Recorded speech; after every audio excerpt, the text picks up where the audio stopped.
Ini adalah jam azan Bilal. Okey, ada soalan tanya kenapa waktu azan dia tak sama. Okey, ada beberapa perkara yang harus kita lihat. Satu, kita kena pastikan kita setting negara dan juga daerah mengikut tempat yang kita tinggal. Kedua, jika kita dah set yang betul tetapi masih ada lari, anda boleh set dekat azan safety. Okey, tekan dekat menu.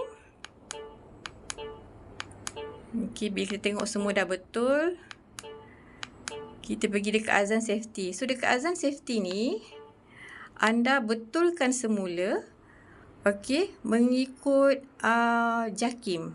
So, anda boleh lihat dekat jam azan Bilal berapa, dekat JAKIM berapa. Contohlah, pada waktu subuh ni, 6.12, tapi yang sebenar ialah 6.13. So, anda perlu tambah 1 saja. Okey, kalau kurang, okey, macam ni.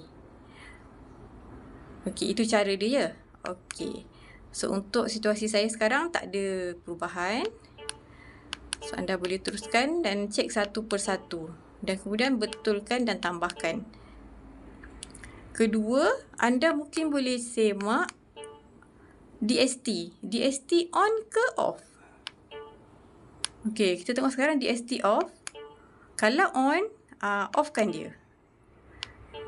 Okey, DST ni di Malaysia tak gunakan. DST hanya untuk negara 4 musim sahaja.